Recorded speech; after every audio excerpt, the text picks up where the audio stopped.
Meet the Hanson clan. Like any typical family, they have their issues.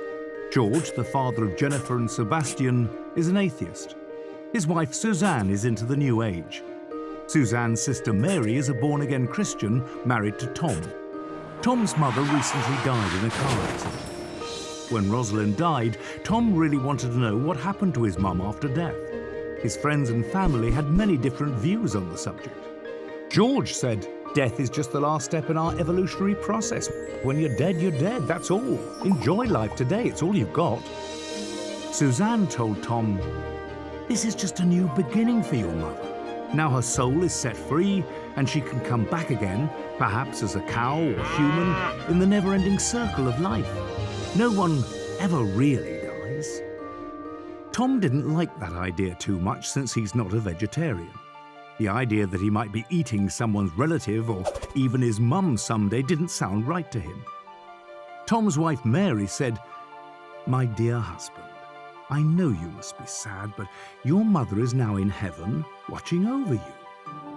At first that sounded real good to Tom, but then he wondered how much he liked the idea of his mother watching his every move now that she was in heaven. It was bad enough when he was a child.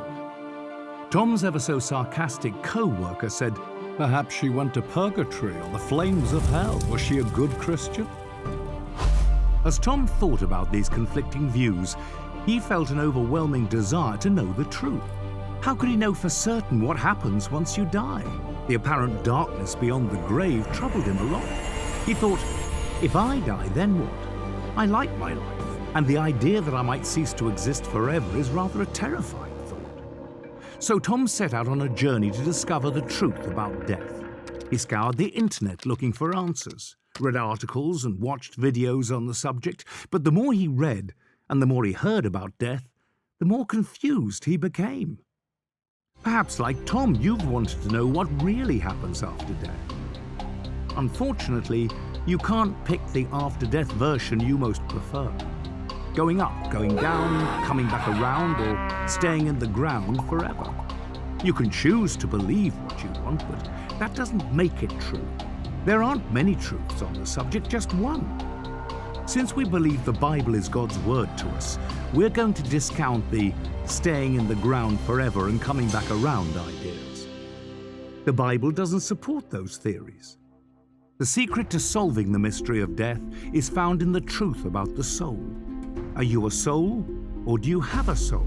If you are a living soul, there is nothing that leaves your body when you die. The truth about death is important to understand because if you have a soul, separate and distinct from the body, the door is thrown wide open to the world of spiritualism. The Bible says God only has immortality. If the soul never dies, it must be immortal, but that idea is not found in the Bible either. At the tree of the knowledge of good and evil, Satan said, "You shall not surely die." Thus the first lie about man possessing immortality was told to Eve. But God said, "If you eat the fruit of the tree, you will die." Who was right, Satan or God? Adam and Eve and every human being since have fallen under the hand of death. Everyone eventually dies. No one will argue that fact, but what then? A correct view of the soul is found in the book of Genesis. It says, "The Lord God formed man of the dust of the ground and breathed into his nostrils the breath of life, and man became a living soul." Notice the word became. Man became a living soul. It took the body and the breath of life to make a living soul. The word soul in Hebrew means being or creature.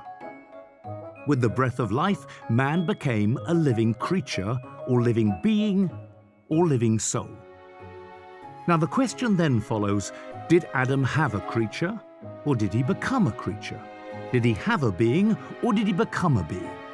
Did he have a soul or did he become a living soul? A simple reading of the text makes it clear he became a living soul. He did not have a soul distinct and separate from the body. Take away the breath of life, and man is no longer a living soul. Simple. All that is left is the body without the breath of life. Now he is a dead soul, a dead creature, or a dead being. According to the Bible, the word breath and spirit have the same meaning. When the Bible says, "The breath returns to God who gave it," it is the same as saying, "The spirit returns to God who gave it."